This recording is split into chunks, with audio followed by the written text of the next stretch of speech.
I'm going to lose the property because I can't find financing. I walk in, they start laughing at me, TK. We're not lending you any money. You're wearing a suit. You're not a real builder. Get out of here. I go out, I drive home, and I break down. And I'm like, I don't know how to make a budget. I don't know how to make a construction plan. What? I don't even know really how to build a house because I'm pushing to get things done because I feel like this impending doom. There were days where it seemed like it would probably have been easier to just go bankrupt. Everybody's been asking to go deeper into the destruction of Darryl.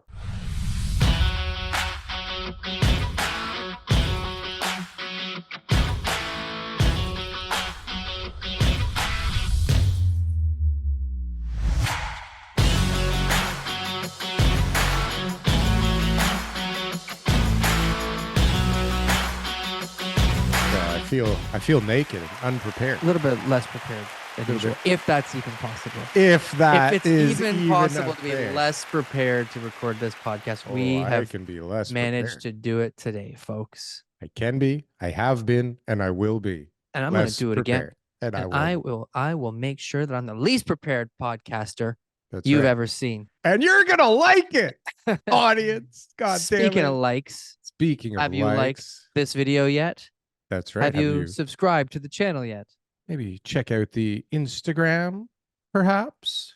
Ooh, very interesting. Yeah. And if you want to book a call with me, check it out in the Calendly below. Now, my number may or may not be out there in the universe somewhere online. And you may feel the need to just call me random times during the day just to check in on me, to say hello and what your thoughts are. And I want to talk to you all. I really do. But if you book it through the Calendly, I'd really appreciate it. Then that way, we can have a nice 15-minute conversation about really anything you'd like. And I'll even give you a free t-shirt afterwards too. Ooh-wee. Yeah, like, comment, subscribe. I'm double subscribed. Do it yourself. Didn't get to fix the show, though. Please subscribe. And that's right. And you can even reach me through calling TK, apparently. Right, TK? If you need to get to Darryl, you can also just call me, because that's what people do anyway. So I'm happy to find me and Darryl. Right? I'm Darryl's secretary. That's right. You can't find me somehow. I'll first be like, how serious does this? One, do I think you might murder Darryl? Yes or no? No. Okay. Check. Does that two. Bump you up on the list or push you down? Do I think you're gonna annoy Darryl? Okay. Yeah. Okay. Either way, I'll probably still send him your way. And the third one is, how much, information do I think Darryl can learn from you? And if you got some good information, then you passed the test. I'll send you to Darryl. I'll connect you. Well, you connected me with a couple people this week. It was nice to see you in person today, TK. Yeah, Darryl, you crushed it today. Crushed it. I'm crushing it all over the place. No, you crushed it today. You know what? I was like, what? I do it all the time. I'm meeting new people every day. So I'm always dealing with people and explaining what it is that I do and how I can help them and all that kind of stuff. That's my job. But, that's not something that you don't get out very much. I don't get out very much. You don't get out very much. But today you went out there and you crushed it. I went out into the real world and I crushed it. Was it, I mean, TK, this is the second time you're telling me that I was so great in this meeting today. Was I so good that you just have the need to tell me this? Like, what's going on here? I would say what it was is that, you're up to speed. And because you're up to speed, it means that it commands some authority, because knowing what happened last night at the planning meeting really is the key to it all. That's right. Whoever holds that information. Well, yesterday, I sat through the entire planning meeting. This is how dedicated I am. But I mean, I got a lot developer right there. Well, and I have a lot vested in what's going on. Yeah. If you remember, TK, I mean, I've been looking at stuff in this new kind of neighborhoods vein for quite some time, right? If you go back to the Parkdale days, that was cutting edge stuff back then. That was like, I know, cutting you were on top. Edge. You were making the city think about things that they hadn't even thought about yet. Well, I did yesterday too. I think I was extraordinarily helpful at this meeting, and I think I brought maybe a little comic relief. I don't know. No, I was pretty serious. I don't know if you heard it, but I didn't hear it. No, it was a good meeting. They passed the new. I could not sit through a 3-hour, 4-hour planning meeting. Hour would have been easy. Easy would have been 3 hours. I don't know, 9:30 till 5 o'clock. Like, we shut the place down. Yeah. We shut that place down. There were so many I people that would talked. not be able to sit through that meeting. Well, you see, it's yeah, most people won't be able to sit through it, but if you're Is there like a reading, highlight? well, if Is you're there like a just highlight reel? it's not much of a highlight reel, but like if you're just watching and listening, you kind of see what people want, right? Mm-hmm. And if you're a smart developer and you don't want to fight, then you can maybe come up with some ways of appeasing the counselors that are, because some of them are trying to get more houses out there, believe it or not. Like they're trying really hard. Yeah. I mean, I don't know what goes on with these guys, because it's like 1 minute it's like, oh yeah, I don't think we should let them build more houses. You're right, the shadow's gonna ruin your backyard, and like you're my constituent and I love you, and I'm gonna make sure that those builders don't build anything. And then they go into the planning meeting, they're like, holy cow, we need more housing fast, and the young population can't get into the housing market, and we got to do something about this right now, and I'm going to make a motion for this, and blah blah blah blah blah blah blah. And then it's like, so they're just talking out of both sides of their mouth. it feels Possibly. like it. And then on top of it is you have like, it's a theater. Okay. It's so obvious what agendas certain people are trying to push and what side of the discussion. Let's do a roll. Let's do right? like a little acting thing here. We can try. Let's try. All right. So who am I? Does anybody you can be just one of like the Karens in the audience, you know? Okay, yeah. Does anybody have anything further to say about this matter of Mr. Smith building his fence 6 inches higher than he was supposed to, according to the current zoning bylaws?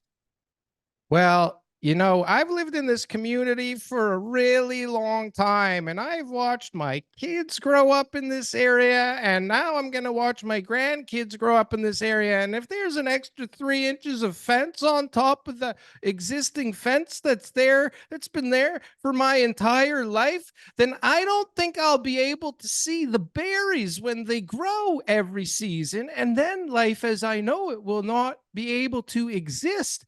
And then this is the stuff you listen I like to just submit my report on traffic. The alfalfa berries. We got alfalfa berries that have been growing here for about 60 years. They're an endangered species of alfalfa berries. It's just nonsense. I'd like to just submit the reports that we've got and request that we, maybe bring this matter to next council meeting so we can further determine if those alfalfa berries are going to be endangered or not. That's what happens. Things that happen. These are the things that happen. But and everyone's like, the berries. I don't know. Like, I don't even know. There's no reports. We don't even know if the berries. Is this a thing? Let's just wait. We don't want to make a decision. We can find out later on. We made the wrong decision. We hurt the berries. So, are you saying that if we pass this legislation, that it won't go quite the way that we've planned, and it won't work out properly? You wouldn't say that, would you? Yeah.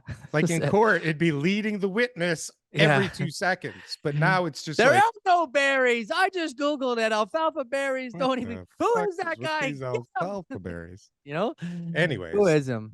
It's a weird theater, but it's a necessity. It's a process. You have to go through it. And eventually. You nailed it, though. You killed it. Come on. You crushed it. Don't be modest. You crushed it. I crushed it. I'm crushing it all over the place.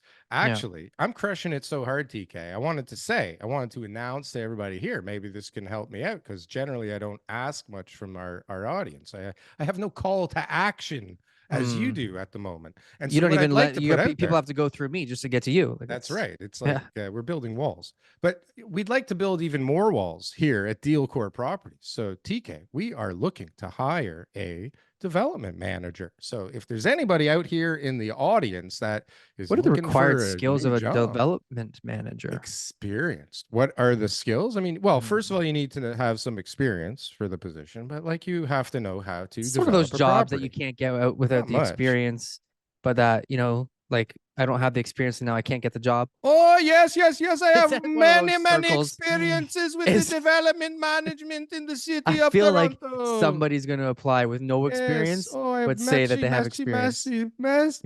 Much is experiences. Where would that person be, that development manager? Where would they be working right now in order to come work at DealCore Properties?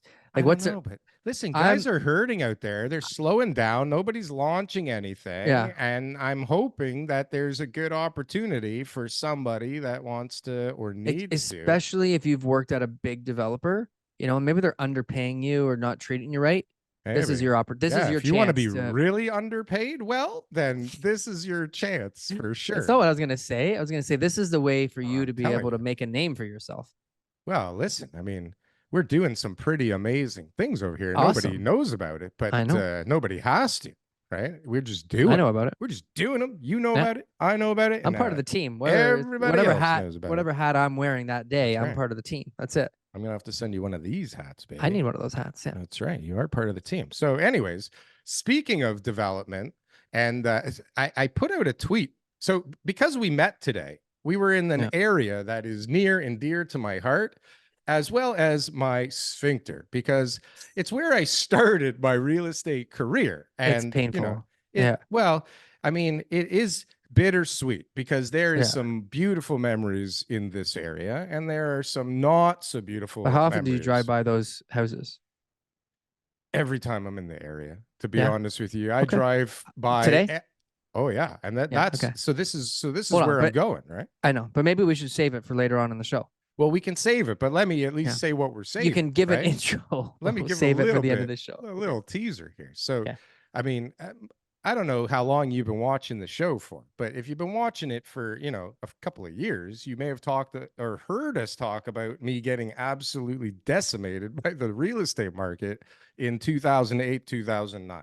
And so when I went to meet TK today, we were in the area and I was driving by the houses and I put out a tweet or a post on X and I said, here's the deal that destroyed my life, right? And the house is such a beautiful house. And I love the house so much. Well, maybe there's the TK twist there. Thank you for that. I appreciate that. Listen, it was a springboard for certain things. And it was an absolute knife through the heart from a different perspective. Right. And so anyways, I posted it and it went pretty crazy on Twitter or X, whatever the fuck it is. And basically, everybody's saying like extrapolate on the story. And since I kind of intimated to it on the show, like everybody's been asking to go deeper into the destruction of Darryl, right? So, and I am going to peel. You are going to pry, peel, and dig at maybe dig at this story. I want to know it all. Excavate, TK. You're going to excavate my soul. I got some dynamite and I am going to blast that rock. That's right. Out of the ground and figure out what really makes Darryl Frankfort who he is. Well, we'll anyways, hear guys, that we'll get story. to that. We'll get to that. We'll get to that later. But right now, TK, like, what is going What is it? on? Let me do a little market stat update. So Yeah, we got the end of April came out. We're all like, yo, man, what's going on with prices? And prices are showing like moderate gains. And it's kind of like, hey, prices are not doing so bad. But I'm looking like every time I look at a property that sells and I compare it to a year ago, it's less than it was a year ago.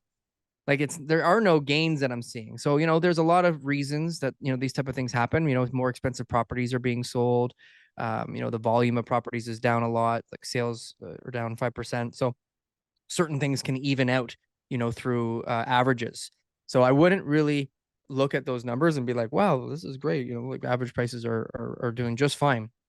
No, they're not. They're on the way down and we're watching less and less buyers buy. The sales are coming down. But it's the active listings. Hold on a second, though. Hold on a second. Yeah. So average prices are coming down, even though the numbers show that average they're prices not? show that they're going up. Yeah, slightly, like they're holding steady, basically 1% up here. Like So now we're deciding that we're not going to listen to the average price, right? Now we're saying forget the average price. No, I'm not saying now. I'm saying when I compare a price that was a year ago with today's prices, I'm seeing that they were selling for more a year ago, almost like 100% of the time. Yeah. So all the houses that I look at, I'm just like, well, they got X. I'm like, well, why can't we get that now? Or they got Y. And I'm like, well, we're getting X, which is lower. So I'm like, this is definitely a downward trending market. It's just disguising itself. And you also got to remember, Trev is working units. for the realtors. Trev has never put out documentation that says you can read their reports from the early 90s when we all know what was going on during the early 90s. Right. And every single time they put out a report, it was like This was in the newspapers. They were just like, oh, the market has finally reached a bottom. And now buyers are returning to the market to buy with decreased in active listings. We will soon see price growth by the end of this year. Like, no, it went down that year, the next year, the year after. And it was just Treb pumping. Before that, they saw the stats and they were like, we can't show anybody this. Those this guys are we gotta edit this. Prince poppers of pumpers. Now, here's my next marketing geniuses. Marketing geniuses. I love you, Treb. Now the next part is active listings. Darryl, 12,000 some odd listings to over 18,000 listings. Oh, over 18,000. We're back up to some of the high points of last year. And that's, in my opinion, only going to be going up over the next few months. Condos. I tried to book a photographer. Monday, I had a photographer booked for a new listing that was going up on Wednesday. So I signed the listing on the weekend. I tell the seller I'll have a photographer there on Tuesday. So Monday morning, I call the photographer. Booked. Call my backup photographer. Booked. Call my backup to my backup. Booked. Found some guy on like Facebook. I got him. Well, one guy was charging me triple. And I was like, triple? I literally was like, Jesus Christ, I said, that's triple. He never responded. Bro, my son has a great camera. I found some other guy. So then he was like, okay, I'll be there. But my backup, the third backup, he messaged me and says, I can do 6 o'clock tomorrow. So I ended up getting the guy on Tuesday that I was comfortable with, that I was happy with. But that's what I had to do. Why? Why? Tell me why. So many listings. It's insane. So many listings are coming up, that the photographers are busy and that they don't even have time for me. Yeah, that's a leading indicator. That's a leading indicator of leading indicators right there. What about the stagers? No, too much money. Stagers are dying. So we talked about this today, right? We talked about this today because somebody was talking about staging and whatever it is. Am I right? Back when you could sell a house in a week, you don't mind forking out $5,000 and then $2,500 every month afterwards for staging. Yeah. But now that house is going on the market for 3-4 months, and then the seller tells you they want more money than it's worth and they want to take it off. How many people you think are offering that free staging now? No, they're getting that VR or the rendering virtual staging stages. Yeah, it's like, yeah. This is what it could look like. They're taking the furniture from their living room at home. They're like, honey, listen. We don't even sit on that couch. I don't even know why we bought that couch. All right. But Betty needs to sell her home. And we're going to put this couch in her living room until it gets sold. All right. I swear to God that's what people are doing. All right. So anyways, but overall stats for April showed weakening markets. Everything? Weakening market. And I thought that townhouses and detached homes were still doing okay. They're still doing okay, but the fact that you've got an increase in listings in those segments as well too, that's what precedes prices. Yes. Why? I thought I saw stats that were staggering at the amount of condos, and then detached, and towns were like, there was like no towns, and single detached. They're still on the rise. Number of active listings on the rise. Yeah. That's I just saw one in the beaches this week. This week, and there was like no listings when we were listing, and then all of a sudden now, once we had our offer come in and it's sold conditional for 2 or 3 days, all of a sudden it was like boom, new listing after new listing after new listing. The house that I listed this week that I was talking about, the photographer, same thing. Nothing was available in the area, and now there's more competition. Are we getting showings? We're getting showings. Yeah. Calls? Are we getting offers? Are we holding back offers? What's the strategy these days? Holding back offers. Yeah. Holding back offers. Yeah. So, I mean, when I drive around now and I go through the streets, not that I get out much, but when I do, I'm seeing open house signs all over the place on the weekends. I was driving along Finch or Steeles. You're going to see more open houses this summer. Holy shit. There was a million signs on the corner. What are you doing for me? Why aren't I getting any showings? How come you're not doing an open house? My neighbors are doing an open house this weekend. How come you're not? What are you doing for me? What am I paying for? Isn't this your couch from your living room? I saw it when I was at your house the other day. Why is it in my living room? No, but why did you just pay for staging? I'm dead serious. These are conversations that happen. What the hell's going on? I'm dead serious. So okay, but hold on a sec. So tell Bailey to only do commercial real estate.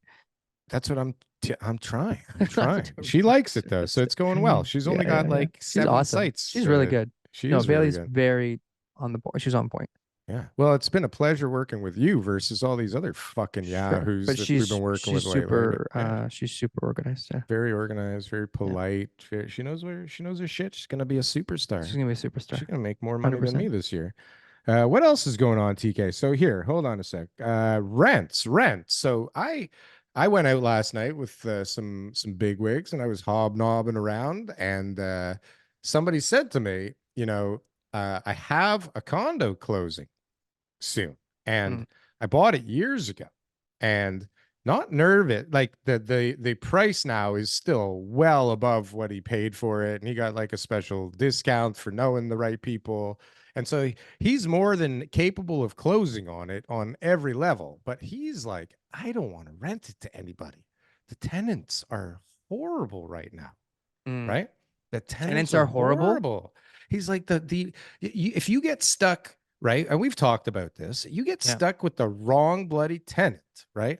And you don't know, like the fraud out there, like for the background checks and all that kind of stuff. Like if you don't do your due diligence properly and you get fooled by, it's not hard to like a few $100 and you're fooling anybody, right?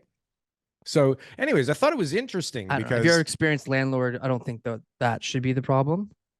No, if you're an experienced landlord that does it every day, but this is the problem in the goddamn market from day one, is that it's a bunch of inexperienced yahoos. But listen, this guy that I'm talking about, forget about experience. The guy builds apartment buildings, for God's sakes. This one is like, not in a deal. It's in his own name. He bought it for his kid for like, when the guy's able to move out in 10, 12 years. But he's like, I don't know if I want to rent it to somebody until my kid moves into it now, right? Because again, you get caught with the wrong guy. It could be a year of hell. Nobody so wants to deal with there this are shit. lots of There's a ton coming even up. Rachel said about some of the hearings and stuff like that. So I'm hearing pretty consistently across the board now that it's less than 6 months for hearing. Less than 6 months, but there's a million condos that are having to close in the coming months. That is a whole in the next story. year. And like, so what I'm hearing, rents are coming down now, or at least in our comment section. I feel like the data doesn't say that rents are coming down, but maybe I'm out to lunch on rents. No, the rental data is really like everybody I talk outdated. To is like totally into rents now. Rental. Everybody wants to build a rental. Everywhere I go, everybody's talking rental. $4 a square foot. $4. $4 a square foot. Where is it? Etobicoke. $4. Where is it? That's $4,000 for 1,000 square foot apartment. Yeah, but who the fuck's making 1,000 square foot apartments except for me, TK? No, but seriously, other than me, no one's paying $4,000 for a 1,000 grand apartment. Not many people. There's only certain locations that people want to pay $4,000. Only certain locations. Exactly. Right? Yeah. Exactly. That's why we go to those. So this locations. $4 thing to me is, you better be in a good location. You better be in a good location. Well, but TK, why does everybody need $4 for God's sakes? Why does whether you're in North York, East York, Lee Side, Toronto, Etobicoke, Oakville, it doesn't matter. $4 is the number, bro. $4. How is the rent the same everywhere? But it makes sense. But it's kind of like cap rates. So people always use the same cap rates when you've been in 2 of the meetings, right? You were in 2 of the meetings that said $4 a foot, right? I'm talking to people, even though I don't get out. I talk to people on the phone and on Zoom every day. They're all using $4 because I'm out there trying to figure out how to like look at rental. I mean, I've been condo from day one, and now the obvious switch for everybody is purpose-built rentals, CMHC financing, put in a little geothermal, and off you go, off to the races now. But it's only off to the races because everybody's using $4 a foot. So if rents start coming down, right, and everybody's switched to purpose-built rental, and everybody's using $4 a foot, and all of a sudden it becomes $3 a foot. I don't care. So in order for us to solve any type of issue, in order for us to build enough purpose-built rentals, in order for us to build a bunch of housing, in order for us to, solve the debt crisis and all that kind of stuff, a bunch of people need to lose money. No matter what it is we need a bunch of people to all jump into something to do it all really fast. Can it be all the realtors?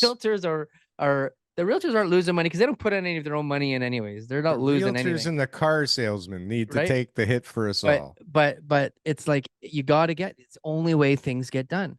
Because if everybody, are stupid, they all want the developers to die. Profits, it means that we don't have enough. They don't want the developers to profit. They all think we're evil and out to get them and all trying to fuck them, But right? you know, right now, Who's gonna build this a shit? lot of developers need to get killed. Some developers need to get killed. They need for to get sure. killed. Yeah. Yeah. And they will get killed, and they've been getting killed. And even when times are good, some developers need to get killed and get killed. Funny enough, those guys some are of the really fucking deals, bad. some of the deals that you have very vocally made sure everybody understood that those were bad deals from day one are all now, you know, coming to the light, you know? There are a few that I was watching, and there are a few where you were like, this deal doesn't make any sense, and nothing ever got built, and that land is changing hands. Yeah, and it's if it hasn't yet, it's about to. It's about right. To. Yeah. And but it's so weird because it doesn't feel like I keep saying it doesn't feel like things are slow. I'm busier than friggin' ever. I know. Okay. Me too. And then you get this new jobs report that shows 90,000 new jobs. And surprisingly, and I don't know if this is accurate, but apparently like most of them are high paying private sector jobs. And now this just feels weird to me that was inserted into there when last jobs report, it was like, there's a billion new public sector jobs, right? And like no private sector jobs. So this stands out to me as a little bit odd. But then again, I'm announcing that I'm hiring a person right now. So, and we've been waiting for a 6% job market because again, when you start, unemployment rate is so freaking low. You just get a bunch of lazy people who are just like, oh, you know, unless I can have the office with the good view, or, you know, unless I can get that type of package for me to be able to go and see my grandmother in Indiana. It's like, listen, man, you're lucky to have a job. You know, just be happy that you have a job. Why can't you just take the job? And so at 6% unemployment rate, we start to get a little bit more pressure. There seems to be, because there was a time where every store had a sign hiring. Where are we at right now? Where are we at? We're at 6.1%, which is a lot healthier because like I just got shawarma tonight, and the girls who own the shawarma place, they worked their tails off, and they had such a hard time finding somebody. And now I went there again today, and the same girl who was there like 3 months ago, which means they've been able to keep her, is still working. Why? Because that girl needs a job. I was at Tim Hortons today, and they fucking screwed the pooch on everything, and they were walking around like, we don't fucking need this shit. That's because the 15 to 24-year-olds have started to work again now. So it's like 40,000 more 15 to 24 years. Why? Because they want to make some money. Yeah, and it's part-time. I can't even go out for lunch with my friends. It's $20 just to be able to eat a sandwich somewhere. Yeah, you got to work now 3 hours to go for an ice cream. Listen, I'm observant, and I'm at Tim Hortons. I'm seeing younger people. I'm seeing people, they look like they're 12 years old working behind the counter. Yeah. Right? I'm seeing the immigrants who are working, the girl at the shawarma stores from India. I'm seeing all the immigrants. I'm just like the immigrants who are like, who's gonna make it. That's who's gonna make it. My uncle, who I never talk about, but this guy's one of the biggest real estate guys in this whole bloody country. Okay. This guy had to start working. He's an immigrant from Hungary. He came here, his father died, and somebody had to like make money for the family. This guy started working in like grade 1. Yeah. Right. And I mean, at least financially, he's all the better off. But when you're forced, you know, or you want to, or you have that desire to work at that kind of a young age, like you learn some lessons and you take some bumps and bruises when it doesn't really hurt you. And next thing you know, overnight success when you're 30 something, right? Yeah. But I mean, it takes. That's all you got to do, guys. Listen, if you're listening to the show right now and you're struggling, I mean, you should have started in grade 1. Yeah, what the fuck are you waiting you're for? Behind on the times, and that you need to really step it up. You don't have to, but those that do, end up. There's certain guys who have work ethic. Warren Buffett was selling Coca-Colas at 6. Darryl Frankfort was selling newspapers. Frank Leo's got work ethic like. That's why he is where he is. My work ethic sucks, TK, but he just I work goes a from lot. morning till night doing all the things he needs to do, and that's why he was able to get to where he is, and he still is today. It's just like I was at the office today at an appointment, and everyone else is leaving, they're all checking out and all that kind of stuff, and as I'm leaving, like basically one of the last guys to leave, his car's still there. Like, oh he's yeah, just Friday. That was my uncle. My Yeah. uncle was like, he was like, what the fuck? He's here already, Yeah. right? And then it was like at the end of the day, he would wait, right? Yeah. And so I started like wanting to move up in that company, and so I would go there earlier, right? Yeah. And he would be there earlier than me, and I was like, what the fuck? How does he know when I'm gonna be here? He's always here before me. I'm gonna Just go 15 minutes earlier, before Darryl gets right? there. And he's like, Yeah. he's there already, and I'm like. Yeah. Same thing at night. And I'm like, I don't even have anything to do. I'm just going to wait here and see if he leaves after me. And it's like, Yeah. eventually I got to go. Like, and he'd probably be like, sorry, I got to There's stuff cancel to do. because I got to be the last one here, you know? Can't leave yet. I can't be at okay, dinner. everyone's gone. Daryl's All right. like fucking with me over here. I'm coming home. Yeah. No, but these are the guys. It's like Kobe Bryant, first guy there, last guy gone. Like these are the guys, right? If you wonder, like if you're like, hey, why is that person so successful? How do I be like them? Success leaves clues. It does. Why are we the best podcast? Even though we're on a list of podcasts where we're like number 6 or something like that. I don't really know number who one. made Number that one. list. Yeah. But If you clearly look we're number below one. the video, we're number one. It says it right down below, TK. Yeah, it's on our video It's saying we're true. number one. So We're number one. it's because we do it every We're week. number one. Even today, it's like, it's Friday night. And it's fucking good, TK. We have put so on many a good like show, bro. Yeah, we got so many important things to do. We got so many invitations to go cool places. But Darryl and I are saying, no, we got to do our show. Do this, yeah. Yeah, we got to make Absolutely. sure it's out to the public. What the hell are we talking about right now? Where are we going? I don't know, with but this? to see the TD fraud there with the $650 million of money laundering, the guy in London or something like that. TD's been fun.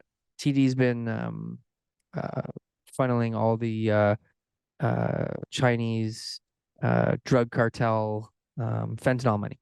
Obviously, yeah. Right? Somebody has to do it. First, it started with the FinTrack fines, but now it's like, really?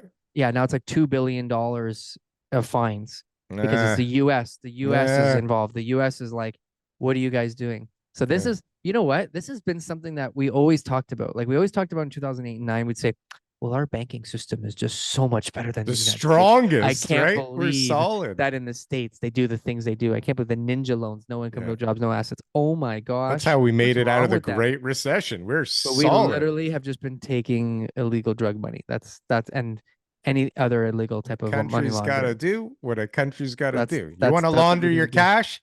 Canada's your We've been place, talking about it for so long. Like half of the luxury units that are out there are bought and sold by like numbered companies, shell corporations, weird, shady transactions. Sometimes they get bought and then I buy stuff in numbered companies, and I'm not like I'm not saying part of the cartel. Listen, I'm not saying all numbered companies are that way, but these not big, all huge numbered companies are big, evil. huge luxury purchases. A lot of them, really they can get. Is this? There's this house on my street that like it's got a Porsche Cayenne in the driveway, but it's parked diagonally all the time in the exact same way. It never moves. And I feel like it was like, let's just put a Porsche there and then they won't think that the place is empty because it's a Porsche in the driveway, right? If it was a rundown, broken down Toyota, like up on blocks, then for sure it's some Asian money that came in illegally, 100%. But you throw a Porsche in the driveway, TK. European.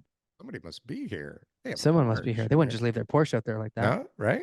But I should start advertising. We should start advertising listings for people to launder money. I mean, that would be, it's a good market. It's a good market. $650 million.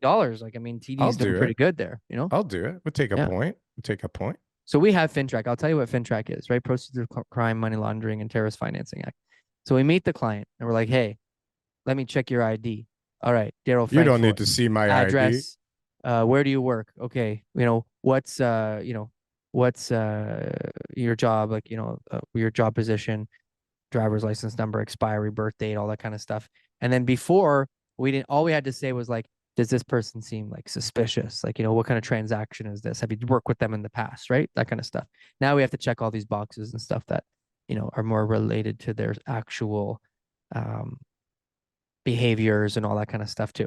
Are they politically what is the word? They all make sense. They all make sense. They're all like, yeah, like, okay, if I answered a certain amount of no's and I had a total amount of points that equaled a suspicious number, that should be reported. But like, there's been zero. Have you ever been convicted of muling or money drugs over the border? Right? Ever been caught by FinTrack with the real estate agents forms? I don't know about other forms, but there's we're not making a dent in money laundering. I can promise you that. No, it's the only people buying shit now, Right? right? Who just don't even care. They just got to get that money. Yeah, and realtors cannot be like responsible to prevent money laundering. So anyways, sorry, I digress. Well, it's okay. But like what I was saying before is it's weird because you have money laundering going on like crazy. You have still some people. I mean, the numbers show average price going up. So that just means that there's more expensive stuff being purchased, right? Mm-hmm. Meanwhile, you have like insolvencies going up like crazy in Q1 by 87%.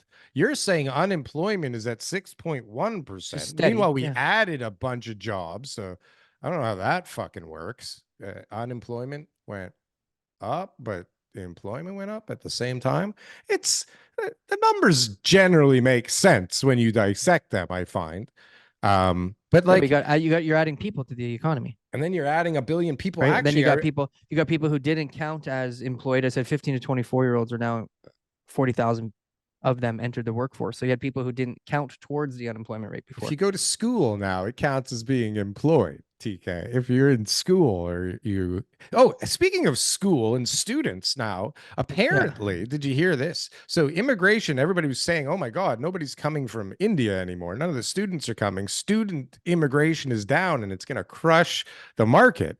So apparently the Canadian government put like a cap on the amount of students that could come in, and all of a sudden applications went bananas again, like record-breaking pace again. TK, I didn't hear that. You heard that? Did you hear that? I didn't hear that. No, I didn't hear that. I didn't hear that applications went crazy again because of it. Surged. It's another surge. There's surges going on in lots of places. So meanwhile, they're tightening the money supply. I don't understand what's going on. Ron Butler's on last week, betting everybody $10,000 that rates are going to cut. Jobs are up. They're not cutting. They're not cutting anytime soon. Nobody agreed with Ron on that. Everybody was saying that they think he's kind of crazy. And I mean, anybody that talks with such confidence, how come no one took the bet? Because nobody's dumb enough to be so confident, because nobody knows what the hell's going to happen right now. Like, you go out there and say 100%, this is what's going to happen, and bet, like, great. Okay, so what does that mean? You're willing to lose 10 grand? It doesn't mean you're fucking right. It just means you're crazy enough to make that bet and lose 10 grand, maybe. Doesn't mean, it just means 10 grand doesn't really mean anything to him, right? I think. But everybody else is like, you know what? I have an opinion, but like, I'll bet you $200. What, like, because I don't really care if I'm right. Yeah, and it's like, so is this shit? I get why he's making the bet, and I'm sure there's a lot of validity to the information that he has. But right now, the Bank of Canada is basically saying, hey, we're getting close. We're getting close to lowering rates. He might be right. I'm not saying he's not right. We want to lower rates. And so, that's a great bet. I think that's a great bet to make, is that they will do at least one. But they're also saying very clearly this week, we aren't even going back to the rates that we saw before the pandemic. And we're definitely not going anywhere close to during the pandemic. No, it doesn't matter if gas prices goes fucking bananas and houses go bananas. And that's something too they're going to watch, because the U.S. economy is heating up, right? Yeah. The U.S. economy is outperforming Canada's. It's heating up, baby. Right? They're not going to be lowering interest rates anytime soon. I think that we've been talking a lot about the U.S. dollar. Everyone's going, oh my God, the U.S. dollar. Like, if we lower the rates, then the value of the Canadian dollar is going to go down. And yeah, it might. But like, that's going to lead to a lot of exports. People are going to be buying our stuff, which if our economy is not doing pretty good, then that might be a good thing. Well, it'll be good if you don't want to leave. Border and say, I'm going to get a 10% discount because I'm going to buy it from Canada instead of wherever else. I know, but when you go to Curacao, it costs $8 billion. But they don't care about the wealthy. Look at the luxury tax. I went and looked at some cars just as a general interest, and I looked at the prices of the higher expensive cars that I can't afford, and the luxury tax on those things is insane. I wouldn't know, TK. I'm not shopping for cars like you are. I'm not shopping for these cars, but I'm looking at like the most expensive cars at the dealership just to say, hey, how much does that car cost? And I'm like, where do these numbers come from? Like, this is insanity that someone would pay that much money for a car. Like, is there a 2018 used version with only like 60,000 kilometers on it? And you can't lease a decent new car now. Like, blue? If you want a decent maybe a little above decent, like an above average lease, it is fucking expensive now. It's crazy. It's even Darryl? the yes, TK. Sorry to interrupt. That's okay. I wasn't really saying anything anyway. Okay, Darryl. Is it time? Yes. It's time. I want to know demise, the when, destruction, when was your first the disaster build? Yeah, like what was the first new home that you built? that I built on my own, or that I actually built? Because like Fine. if you go way back, I built Okay, fine. subdivisions. When you went on your own, you were a contractor. What kind of Nope. jobs were you doing? No, when I went on my own, I bought a property at Leslie and Lawrence. But I what just about bought before a that? lot. You were just like, I'm going to start building before you did any of your contracting work? No, I worked in the lumber yard You looked for in the my lumber yard. family. Your first job after the lumber yard was to buy a property and build a house. No, I went over to the furniture business for a few years. Okay, and after the then furniture business. when I turned 30, Yeah. I think I went a little loco, and I Yeah. didn't want to be in the furniture business anymore. And I just quit my job, and I bought a lot at Leslie and Lawrence. Like I had no idea what I was doing. No Got in a idea. bidding war. But you sold lumber before. I sold lumber. No, I framed, like I headed up like 70 framing crews, 30 trim carpentry crews. I coordinated like 5,000 sets of trusses at a time. Like I knew bits and pieces of building a house, right? We did a decent amount of construction for the builders. It was a very different market. You had the confidence. Well, I kept watching like, guys. Every big builder in the city would come in to buy lumber and negotiate and shoot the shit with my uncle. And I would just watch these guys come in, and they were just normal dudes, right? Maybe they, had some family money, or they were part of an old development company that somebody's grandfather might have started.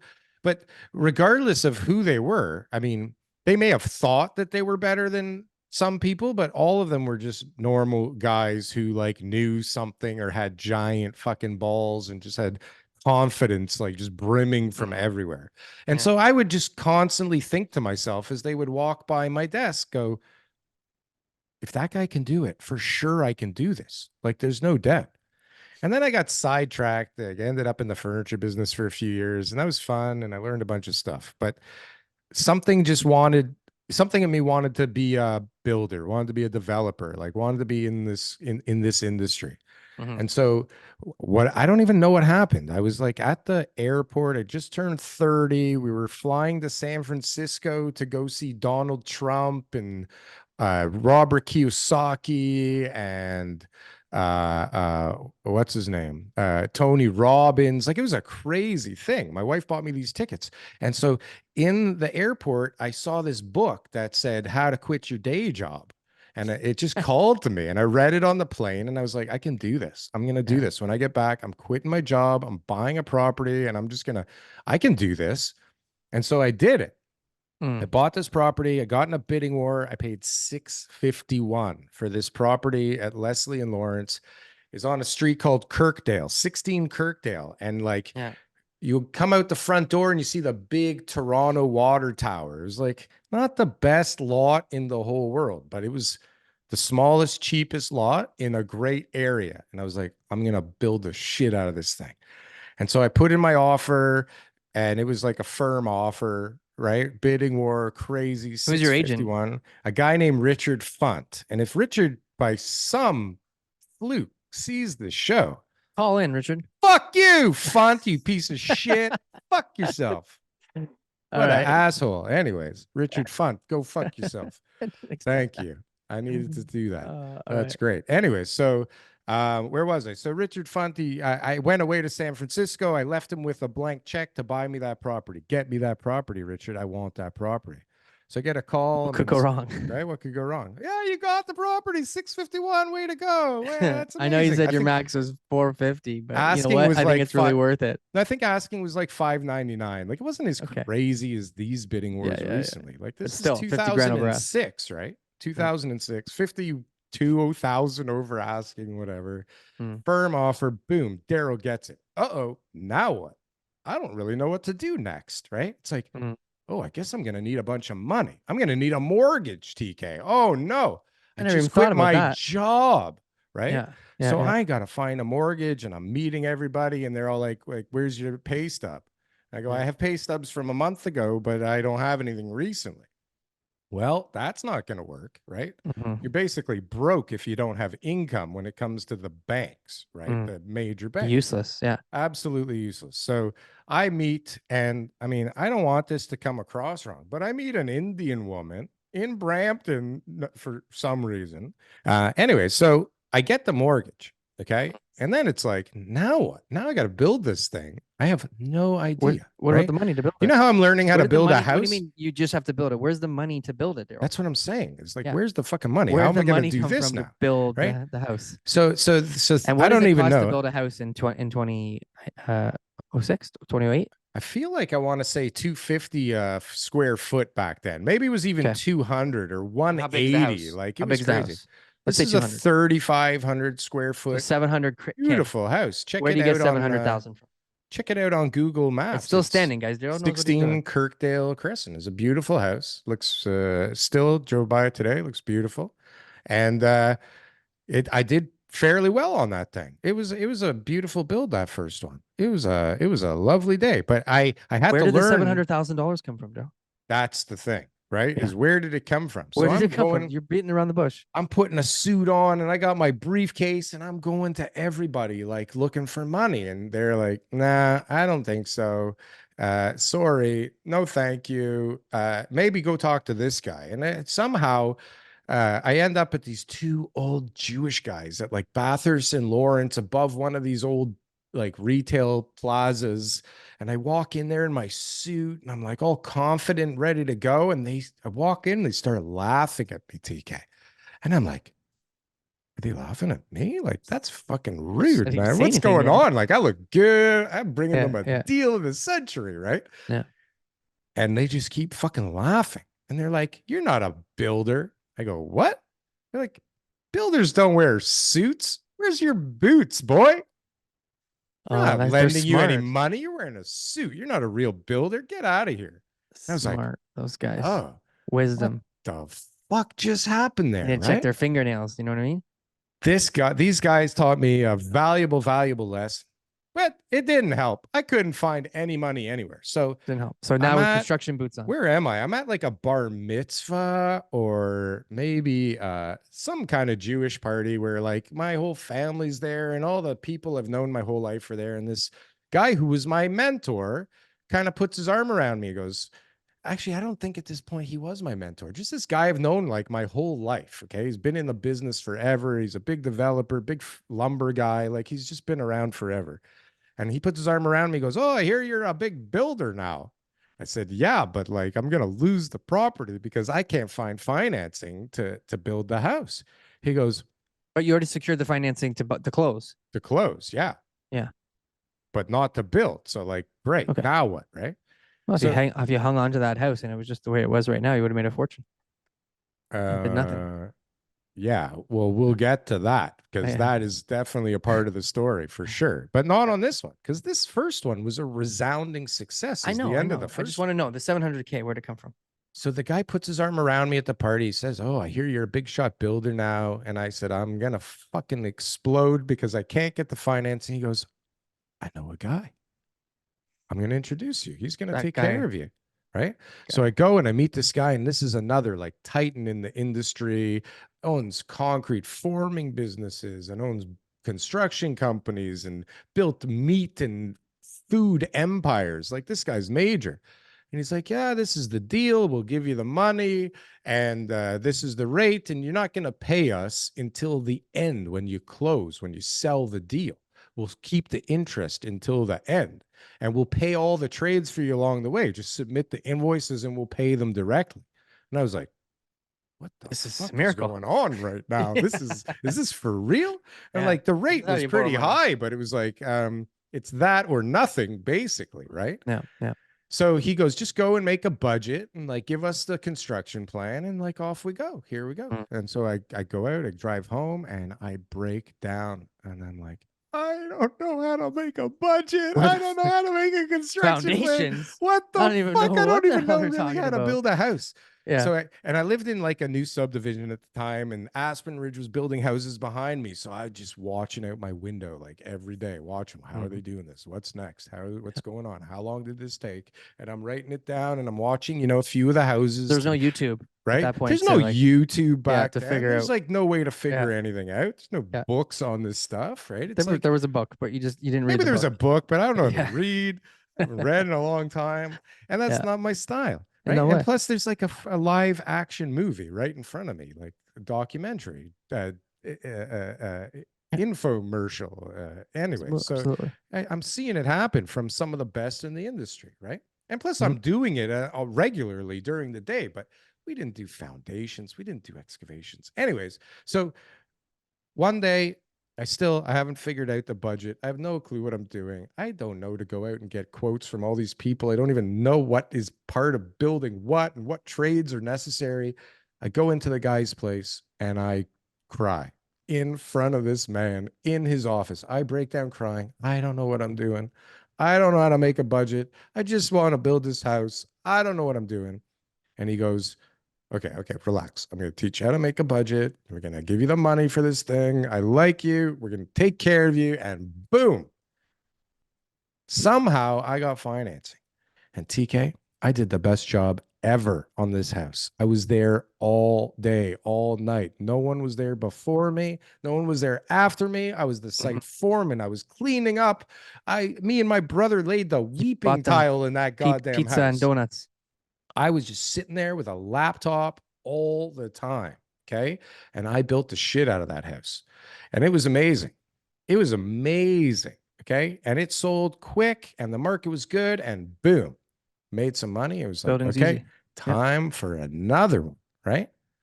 And so around the corner, there's a house for sale. And did you call Fund?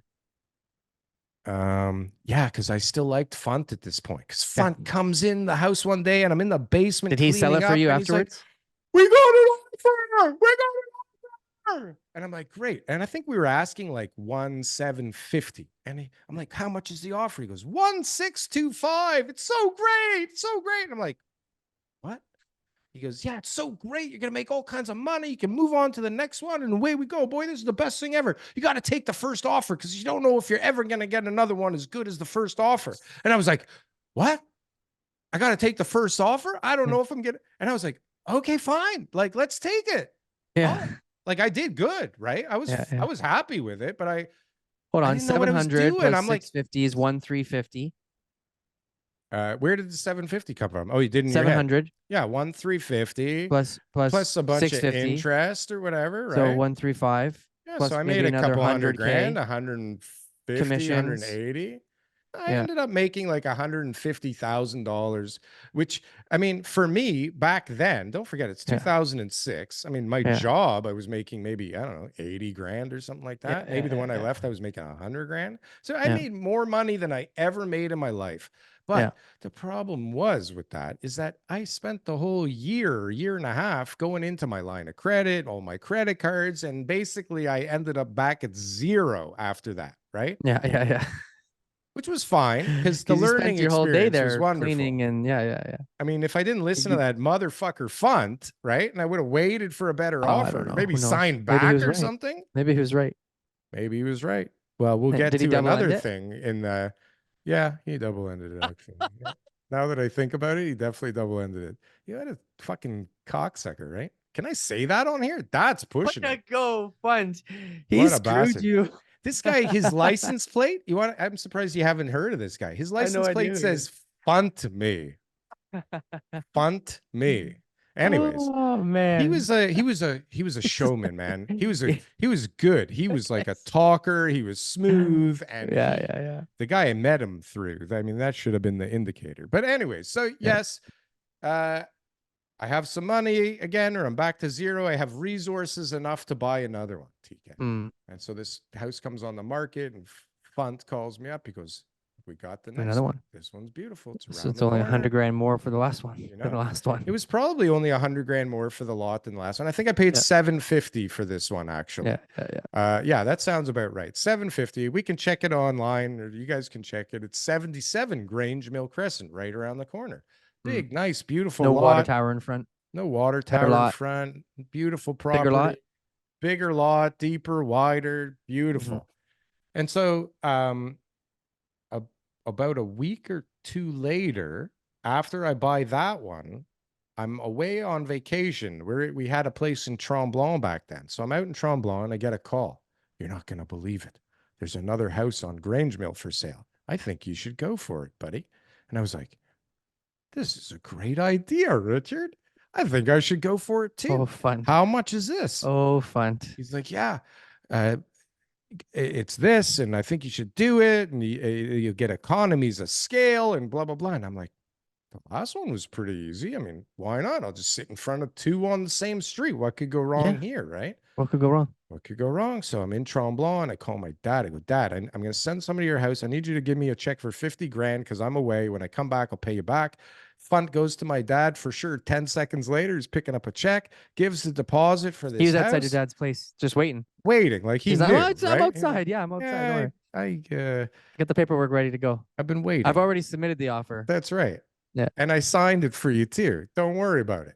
Anyway, so borrow the money from my dad, put an offer on the second property now, sight unseen. Okay. I didn't look at this thing. I get back and I'm like, the grade in the back is, I probably should have looked at this because this is awfully, this is troublesome. You didn't see it. The grade was like 30 feet higher, 20 feet higher than like the grade at one point at the very back of the property to like the back of the house. So it was like this giant hill. Oh. Anyways, it's a line item on the landscaping budget at the end of the day. So anyways, here I am, somehow managed with the same guys, little bit of money. I borrowed money from my father, borrowed money from my mother-in-law. I had like barely any of I didn't have any money. I had like, maybe I put in some credit, but I borrowed from everybody to put these two together because after the first proof of one, concept. Yeah. But everybody wants to be a partner now, right? Everybody's like, holy shit, this guy knows what he's doing. And I'm like, yes, he does. Yes, he does. Give me your money. Let's go. I got a plan. Right? I read it in a book.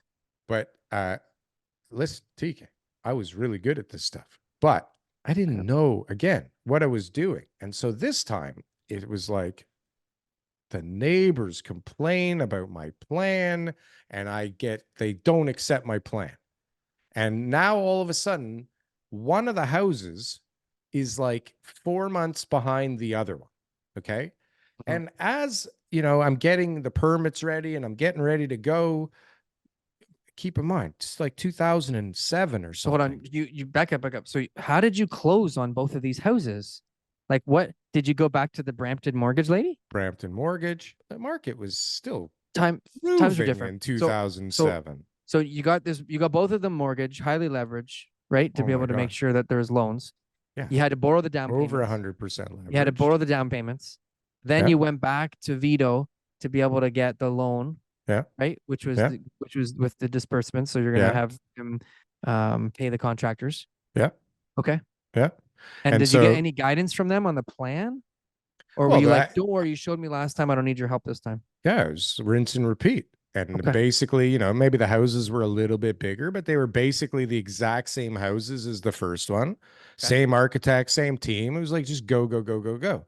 But a committee of adjustments on one of them, one of the neighbors who lived in a brand new, beautiful house next door, decided that like mine was too big. Even though it was smaller than theirs, and they complained. And not only did they complain, but like the husband sent in a letter and the wife sent in a letter. So it was two complaints. Yeah. And then their buddies 3 doors down each did the same. So it was like 4 complaints. And back then, like, you got 4 complaints, it's not happening, right? Yeah. So, but me being the way that I'm wired, they're like, I was like, I can't build this house, eh? Watch what I can do. I shrunk the envelope a little bit. I built a bigger house, TK. And so this whole process. Shrunk the envelope, but built a bigger house. Shrunk the size, but yeah, I was not covering the second floor originally was not covering the whole main floor. Okay. So I shrunk the main floor a bit and then covered the whole second floor and ended up with more square footage than originally. But it's like 6 months later and the other one's already kind of going. I'm about to have permits. Anyways. And you're paying a lot of juice on that money, that construction loan. But I'm driving around and all I'm hearing on 680 is that like the States is going to shit. right? And everything is going to hell and something bad is about to happen. And I'm like, and I'm getting these bad feelings. And I'm like, maybe I should just like flip these now and get out. And then it's like, no, you're gonna make a goddamn fortune. You're gonna get a Porsche, bro. You're gonna like this is gonna be amazing. You got this. You can be rich, man. This is the best thing ever. You're a genius, bro. You are a genius, right? Yeah. You are a real estate You got genius. none Look of how your own money in this easy this deal, is, and right? you're about to make a whole lot of something. Oh my God. So Did you I'm have a a plan on genius. how much you were going to sell them for? Oh God, you should see the performance. It was great. Okay. I was Well, how test much was driving it? the Porsche. How much was it? I thought I was going to sell each one of these for 2.1 million. 2.1 million. You just sold the 2.1. smaller one for 1.625, Yeah. but you figured Funt screwed you, and you thought maybe I could have gotten 1.7. Market was humming. Market like was crazy. doing really well, so you were thinking, hey, maybe 2.1. Bigger houses, better Bigger houses. street. What was the market's approximate humming. square footage on those ones? This was like 3890 or something like that, just shy of 4,000 square feet. Okay. All right. So we're gonna say 800,000 to round up, and we'll say the 750. So you're in about 1.55 each house, plus the soft cost juice and all that kind of stuff. And I'm thinking I'm gonna make 300-400 grand per house. 1.7 is like your break even. Right. Yeah. So everything is finally on track and things are grooving. And like I'm learning here. It's my second and third houses that I ever built on my own. And they pour the foundation wrong on one of them, and we have to redo the foundation. And like that costs a lot of money. That was not fun. That was a horrible ordeal. Well, actually, there was a lot of problems. Not so much with the construction, just with the neighbors. Even like I had this neighbor on that house that like, you're building a big house next door to me. You're gonna give me a skylight? Like what? Where are they from? I don't know. Figure it out. You're gonna give me skylight? You flood my basement. I'm gonna sue you. You flood my basement. I think they're from like Long Island, right? Long Island. So, yeah. Oh, I popped tire with my nails on the street. You're going to pay for my tire? Are they Welsh? They're basically from the UK. I don't know how you didn't get that. Okay. But Welsh. So this lady next door from the UK is just up my ass for everything every day. She ended up suing me and like everything attached to me. But that might be part of the story. It might not be. I don't know. But that lady was such a nightmare. Anyways, I finally get the other one with permits, and that thing is it's like the dead of winter. Okay. And I gotta go. Like there's no waiting for the thaw, right? The excavator, it's like middle of January, it's -50 with the wind chill. And this machine, like, it's just not starting. And I'm like, you gotta go, man. And I'm freaking out because there's so much money on the line, and the market's like, I feel like it's starting to like cave in on me, and like I'm scared and I'm in way over my head, and I'm just yelling at everybody about everything all the time. It's like crazyville, right? Because I'm pushing to get things done because I feel like this impending doom. And I'm pretending like everything's fine, but I'm like feeling like it's just like too much, and things don't sound good when I listen to the radio and I read the newspaper. And so I'm just trying to push and get ahead and get ahead and get ahead. And it is construction, and nobody wants to fucking help you. They're all trying to fuck you all the time. So, you know, oh, sorry, my car broke down, and oh, Jesus, yeah, this other guy needed my help. I'll be there tomorrow, and tomorrow turns to like next Friday somehow, or it's just like one thing after the other, and I'm stressed out and freaking out, and all hell's breaking loose, and I'm running out of money personally. Like it's just a nightmare, and anyways, like there's no choice but to just keep going and keep going. And what's Fun saying? Funt's gone. I don't know what happened. Some personal stuff actually happened with Funt and his wife. I guess I shouldn't talk about this stuff. But anyway, so after it got the weird. Of the We fought. You were kind of like, hey, this guy's not really looking out. Okay, well, he's not looking out for your best interests. I needed to put the houses on the market, even though they weren't finished being built, because I was getting nervous. And I was like, maybe somebody will buy it unfinished and we can like customize the finishes, which well, I have the ugliest house at Leslie and York Mills that I'll show you one day. That oh my god, it's a monster. It's not getting finished. It's like Oi. 6,000 square feet, and it's been like being built for like 10 years. Oi. Yeah, beautiful exterior. Inside, absolutely nothing inside. It's just Really? nothing. That's Not even, crazy. yeah, nothing. Not one thing other I've than worked on something. some projects that felt like that was the case. Believe This me. guy's not finishing it. He's made it very clear. Not finishing. That's Yeah, unfortunate. yeah. That's not Hell going of to a end well for anybody. no. And of course, No. he wants an astronomical amount of money, but he's a good Right. guy. So I think if anyone's going to be lucky to get a decent buck, it's him. Right. Yeah. So, anyways, I figure the best move is to like list it off market, like exclusive with the area specialist, the guy who sells everything in the area that, through his network and through his other listings, he'll be able to He's got the mention this car, one, he's got the hair, he's right? got the suede jacket. Yeah. Of course, he's going to be good at what he does. And what happened? He sold everything in the area anyway. So somehow we agreed on, I guess, the price that I thought that they were worth. And I don't remember him fighting me on it. And we listed exclusive for months and nothing ever happened, right? Nothing ever happened. Finally, after so long, one of them was finished. Okay.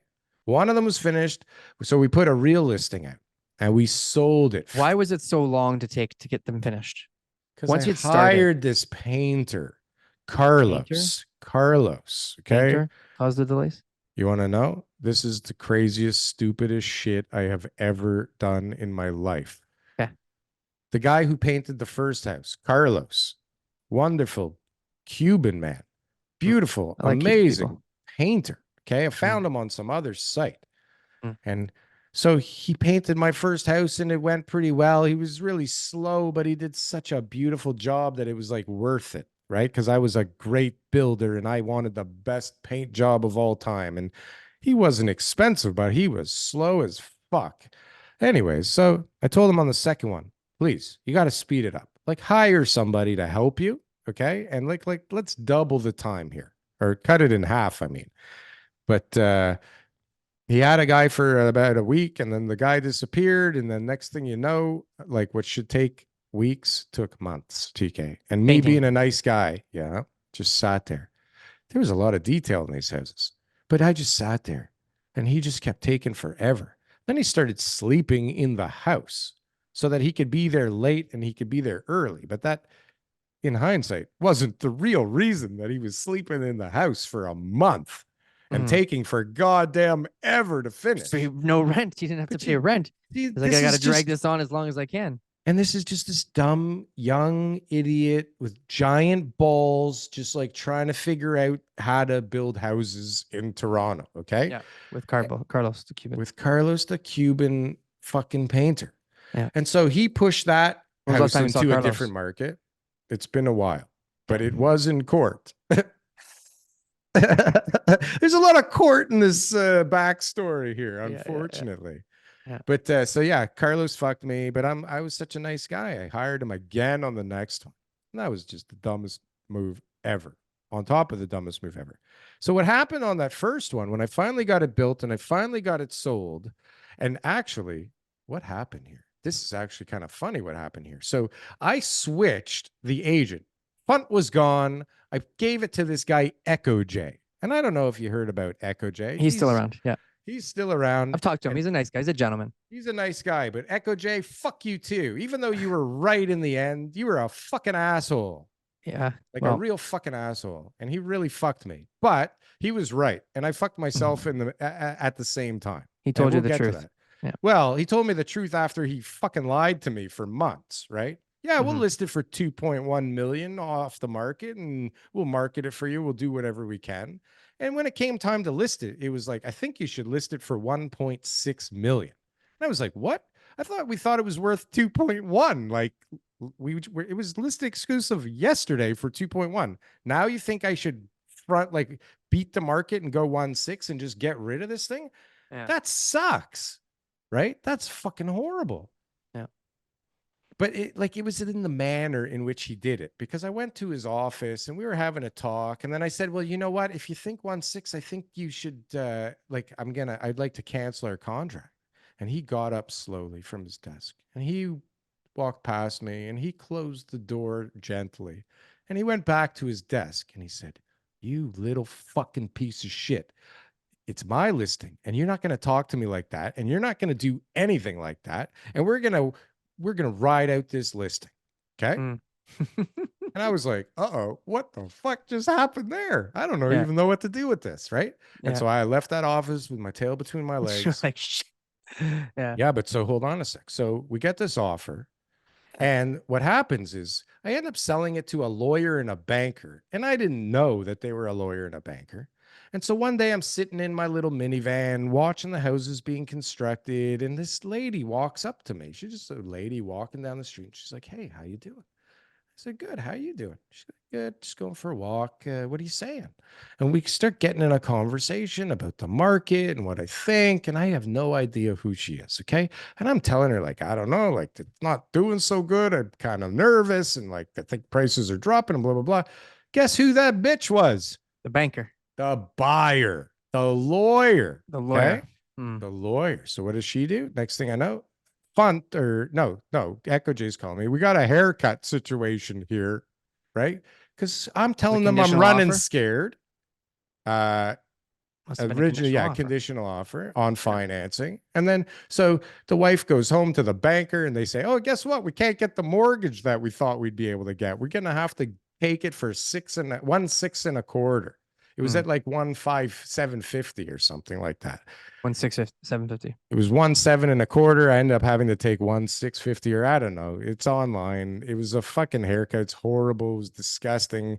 But she's 1.7 was your break even. How gross is that though? That like she came and pretended she was just like some normal person and had this conversation with me. And how dumb am I that I told her the truth? Some random for God's stranger, sake. Some random stranger. And these are all lessons you learn, like though. this idiot who just talks randomly on YouTube all the time. Like you learn a lot from right. Mm-hmm. So anyways, I sell the first one, but what happens is when that haircut happens, it's like at the last second, and somehow the last second of this offer coincides with the last second of the listing agreement, right? So I'm like, oh, okay, like I know I got this buyer, right? But I don't want Echo J to get the money. I'm going to call Funt and say, "Hey, Funt, at 12:10, I need you to call these people and bring me their offer," right? And that's what happened. The offer expired. Funt called these people in the background. I don't know what the hell happened, but like I sold it through Funt. Echo J didn't get the deal. Funt got the deal. Okay. All right. Is that crazy or what? It is what it is. But anyways, we won't talk about holdover now. We've already been. I know there's a holdover, and maybe listen, it's 2007. That's fine. But what? So that was like at the beginning of the market. Did a deal with the bank and starting the lawyer, to tank. but this is a break even, maybe a loss deal. Yeah, it was a loss. At the end of the day, it was a loss, or maybe I made 25 grand or something like that. There was no money being made there. Okay. Yeah, I couldn't even pay back my line of credit. That's the other first one's one. 4 months behind. Carlos is still painting. Carlos is still painting. Carlos is still painting and sleeping in the house, and the market is tanking. And I finally sell that house, TK. 1.35 or something like that. And I'm getting offers like regular for 1.1 and just going, no, it can't be the best offer. I must have learned my lesson. There's got to be a better offer. And the best thing I could get was 1.35. And it was at least he stuck it to the bank and the lawyer, because they were at 1.6. I guess they overpaid. Yeah. They overpaid. Suckers. Yeah, that worked out to my benefit. Woohoo. Right. Anyway, so it's conditional offer over there too. It was for like 1.35, and I didn't want anybody to know. I told my parents, I think. I told my in-laws because they had lent me some money. But that money I borrowed from you guys, I don't know if I'm going to be able to pay you back like today. Like right away. Or maybe even ever. But I learned a really good lesson. I love you. No, I just told them, I was like, okay, I sold it. Don't tell anybody, please, because like I'm probably gonna have to like sell my house. Like just right. Meanwhile, I forgot about this. While all these are for sale, my house is for sale. Okay, where I live. I forgot about that. Like we need to we need to raise some money. Story, there's a point in time where I have to go home and break down to my wife and say, I fucked up. We're losing this house, I think. Yeah. Like, we got to sell something, right? Because it's either that or Vinny's going to need his money, right? Yeah. Or he's going to find another way to get his money. Yeah, and the kidney right? market's still pretty good right now. Well, out they there were right now. dealing in cement shoes, I think, back in those days, right? And I Yeah, was yeah, nervous that I wouldn't float. Yeah. So I we sold our house where we lived. That was the first thing that actually sold, was our house. And so that was pretty crazy too. We listed our house and nobody was buying it. And then all of a sudden, sorry if I'm boring you, but all of No, a it's sudden, late at night. This is not. I got multiple offers on this thing, but I did not do Mm. well on this house at all. I had to No. sell my house. I had to rent a house. My wife, I mean, imagine. Oh, what a nightmare. Like, I Mm. had to get rid of my cars. I was driving a minivan. Like, I had nice cars before this. Like, I was doing pretty good before all this stupidity, right? Mm. My wife had to trade her car in. It was just like a nightmare from hell. And then we lost on the first house, and then the second one sold, and then the condition. So anyway, so we sell the other house and we tell everybody, please don't tell anybody. Like, this is embarrassing enough. I just sold my house. Like, I don't tell anybody that we sold it and what the price is, because it may not go through, right? Anyways, so my father-in-law, he's got a big mouth, and he goes and tells his sister. And then I get a call from my wife's cousin saying, oh, we heard you sold the house for like this price. Well, if we knew that, like, we'd buy it for this. And it was like a little bit more. And it was like, if you can get out of that deal, we'll pay you more. And we don't have an agent. So like, you can keep more money, right? It'll be better for everybody, right? I was like, okay, how do we get out of this house? And then I think there's maybe a week left on the condition. And so like 10 minutes or 15 minutes, an hour before the condition needed to be lifted, we got a call saying like they need more time. They didn't get the financing. I was Perfect. like, oh, there's an out. I was Yeah. like, okay, let me think about it. I'll get back to you. Phone And off. we let the thing run out. And before Yeah. that even happened, I called my cousins. I go, are you guys fucking serious? Because like, you got to bring me an offer like now, because this thing's about to expire. And if you're serious, I'll let it expire. Right. And that turned into like, oh yeah, like, we're not going to give you the extra anymore, but like, we'll still take it. And it was still a better deal for me.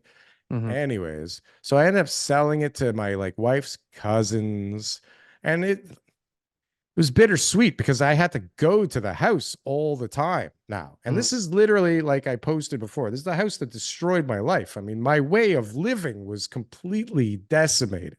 I went from owning and doing great in these like flips, and I was on my third house, and like I had a good job, and then next thing you know, I have nothing, and I'm digging my way out of all this fucking shit. But here we are, TK. Here we are. And listen, you lose money on a bunch of houses, and I mean, people still want their money, right? Just because you lost, a lot of people don't just say like, don't worry about it. Yeah, there's very few loans out there that are going to come to you that are not subject to repayments, like that's right. There's a reason why the person or organization or institution is giving you that loan. It's because they have a method to collect. Well, and I didn't want to go bankrupt. And thank God I have not ever gone bankrupt to this day. And believe me, like, there were days where it seemed like it would probably have been easier to just go bankrupt. And they were like very close, very, very close on many occasions. But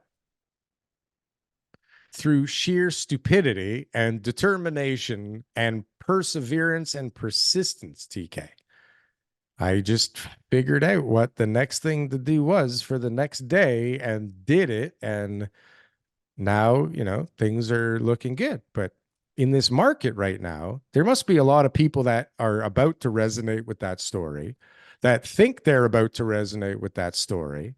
And at the end of the day, you know what? Like, what's the lesson? Yeah, coming out of it right now, because I've been talking about this a lot, and I had another one today that I was talking to someone about, and I'm like, it sucks to lose money, but when it's inevitable, it's like you are bleeding thousands of dollars a month. This was a rental, it was a condo, and it was, you know, a couple grand a month that they're bleeding.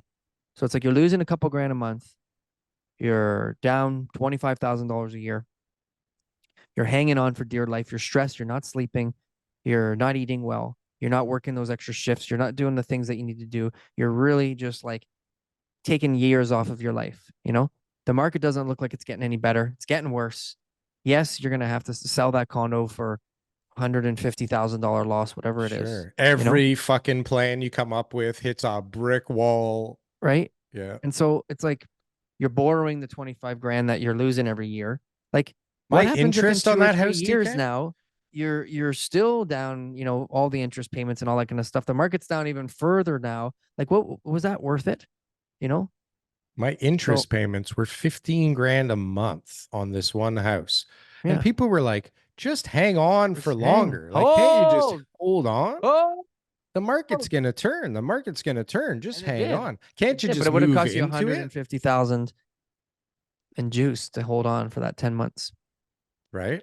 But what actually happened is like the market bounced back and went roaring past where prices were when right, like it roared back in 10 months. And if I did wait that 10 months, it would have been a very, very, very different story for this guy.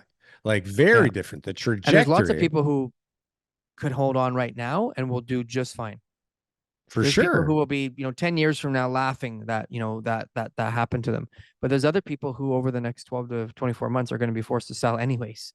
Those guys need to make a difficult decision today. Well, I'll tell you, the decision is definitely a hell of a lot easier to make from a younger perspective than I think an older perspective, because now, look, I made that decision in my early 30s. I was full of energy. Okay. I was younger. My body parts moved the way that I wanted them to move for the most part. Like there was nothing that could stop me back then. But now I'm 48, TK, and I don't have the same level of energy. My body doesn't work the same way. I'm lazier. I feel more entitled because I have a small level of success. You know, I don't want to do all that shit. And so I can only imagine for somebody older than me facing this situation, it's fucking scary as fuck.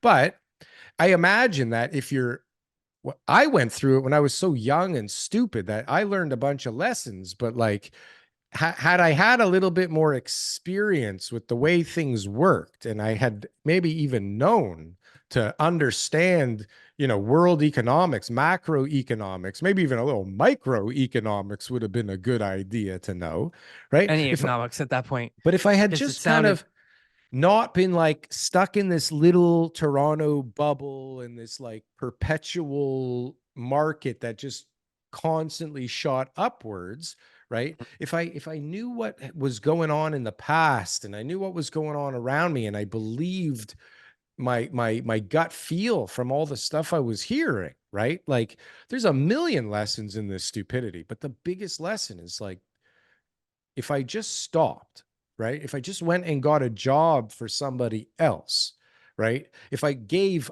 up, it never ever could have got to the place it is now. And I swear to God, like I was thinking, I knew we were going to talk about this before the show. And I was thinking before, I was like, man, like it's pretty fucking good right now. It's not good like right now. Exactly. wonderful, like and perfect or anything, but it's like from where I came from to where I'm at, when I was really just kind of dissecting that and thinking about it, I was like, holy shit, man, because the hole that I dug myself on those two houses, if you do the math, okay, and don't forget, like, there's still taxes on the sale of a new house, right? So, like, but you also, if you do the real math, the debt was like, you got killed. You got killed. But the 10 years that you spent, you know, doing those deals, doing development deals, learning about the, you know, sort of development fabric within the city, having all that experience, knowing not to build single family houses anymore, because that's not where the real money is. No, you got put into the, you know, the high rise and mid rise, you know, development world, and you got to learn the best real estate, in my mind, the best real estate to be involved with. This is the biggest money, the biggest players, the most profits, everything. So it's like, that's where you wanted to be. Like, this is the ideal place to be. And I don't think you would have got there. I think you would have been a successful home builder and you would have been running around building houses like State View Homes, and you could have gone belly up at 50. Well, that's the thing is a Right? 1,000,000%. If I didn't get killed back then, I Yeah. just would have got killed the next time around. Like maybe Yeah. it'd be now, and I 2017, probably would have lost. 2022, I would have something lost like a that. bloody fortune. Yeah. Back then, I lost like a little bit of money. I had Yeah. so much runway, and that was the real decision. Was like, it's probably easier to just fold right now and start fresh, right, and just claw my way back and go, go, go, go, go. Than it is to like figure out how to just bury myself more and more and more and more. Right. Now, if I had a crystal ball, for God's sakes, and I knew it was going to bounce back so quick, I would have found that money somehow. Another veto. But I'll be honest with you. I tried every veto under every bridge everywhere. Like it wasn't happening. There wasn't enough vetoes. You already tapped him out. Yeah. Everybody, he was like, listen, buddy, you need to sell that house. What was he telling you at that time? Like, you know, the clock is ticking, right? Yeah. Now, he was actually a wonderful guy. At the end of this thing, he gave me a discount on the interest. It was supposed to be 12 points back then, and I think he reduced it to 10, which he didn't have to do at all. I mean, he could have taken those houses because he gave me a lot of extra time to try and get rid of them. But I'll tell you, like, if anybody made a goddamn fortune on those houses, is that guy. That guy, off of those 3 first houses I built, made a bloody fortune. And he had no risk. Like, first mortgage, first position. What do you mean no risk? What's his risk? Taking my house? I dealt with a power sale down by in Guildwood, back onto Lake Ontario. And they, you know, had the person they gave all those distributions out too early. They gave her a first mortgage, 1.6, then they gave her a second mortgage of like 800,000.